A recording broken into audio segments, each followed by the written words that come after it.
see as we go along that pain plus reflection equals progress. In other words, that painful situation, if you can diagnose what produced that failure and then develop principles for dealing with it at a different time, in a different way, and then you take those principles and you improve, you learn, you change things, then you improve and you make better, go on to more audacious goals.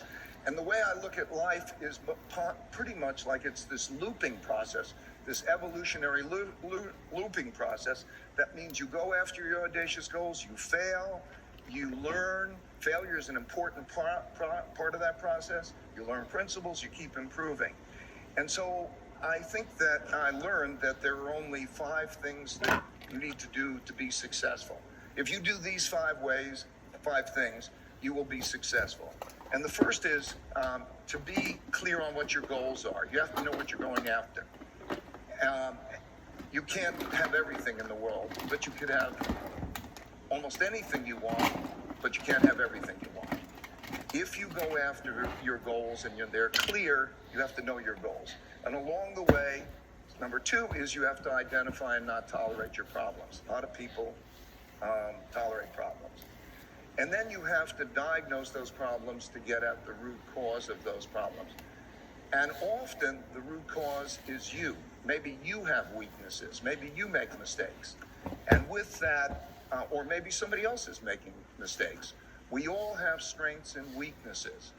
And the power of being able to know our strengths and weaknesses and know how to deal with them is enormous.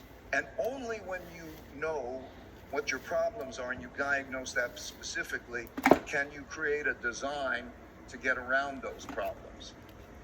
And that design, very specific design, you go get around the problems, and then if you have a design, you have to be reliable in doing that. And everybody is bad at some of these steps. And the key is to work with other people who are good where you're weak. So I just want to give you a sense of failure. I think probably the greatest problem of mankind, it's a big statement, biggest problem of mankind, the greatest tragedy of mankind is individuals who have in their minds wrong opinions that they're attached to. And they could so easily stress test those to put them out there and find out if they're strong or weak in terms of those opinions, and to move beyond that to make better decisions. And it's a tragedy because it could be so easily dealt with. You can reduce the chances of being wrong by properly stress testing them. And I want to take you through an experience just briefly of what happened to me that changed my whole approach to decision making. This was in 1980, 81.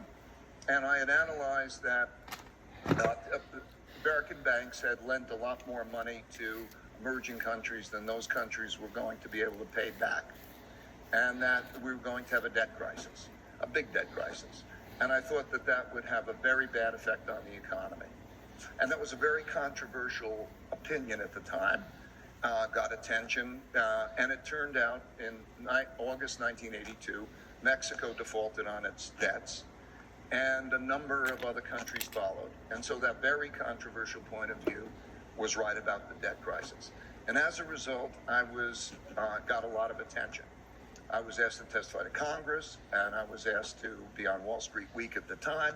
And I want to just give you a clip from there. Mr. Chairman, Mr. Mitchell, it's a great pleasure and a great honor to be able to appear before you in examination with what is going wrong with our economy.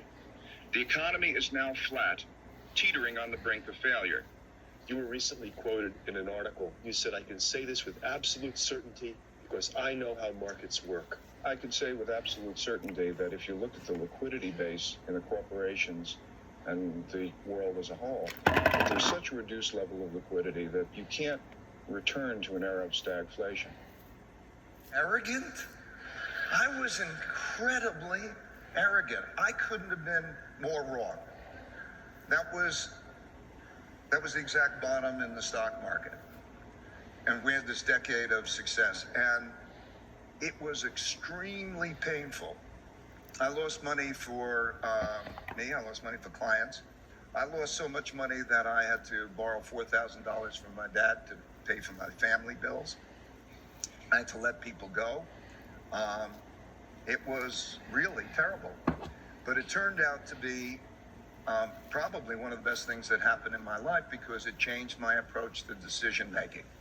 In other words, it gave me a humility, a fear of being wrong that was to go with my audacity, and it let me stress test my thinking. And so what I wanted, it gave me this notion: how do I know that I'm right? The thing that I learned is being successful has more to do with knowing how to deal with your not knowing than anything you know. And if you can then think, how do I know I'm right? And stress test yourself and find people who disagree with you, the smartest people you can find who disagree with you, and you have thoughtful disagreements so you can take in and stress test. Not only does it provide a lot of learning, but it stress tests your decision ratios, your probabilities of being right. And so I have this company, this little company that I'm building, and it changed the way we are operating. And this is sort of what I want to pass along to others who have companies or operating companies about this way of operating. So what I needed was independent thinkers who also had audacious goals, who would go after those together and would challenge my thinking, and we would challenge each other's thinking and try to get to the best answer. And I realized it didn't have to come from me. And so I needed an idea meritocracy. I'm going to try to explain how that works. And through that idea meritocracy, we have then these principles. By writing down our principles and those shared principles of how we were going to deal with things together, we would have better communications, we would deal with them better. And that produced successes and failures and learnings.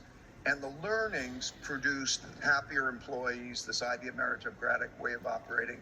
And it produced more independent thinkers and more audacious goals, and it produced the success. And so it was from that learning, from that very painful experience that I went through, that it changed my approach to decision making to create an idea meritocracy. So what do I mean by an idea meritocracy? I want to be very tangible for you. In order to have an idea meritocracy, in other words, the best ideas winning out, wherever those ideas come from, you have to do three things. And the first is that you have to put your honest thoughts on the table for everybody to see and look at. And one of the problems of most groups of people, most organizations, most individuals, is that they don't want to be honest. And they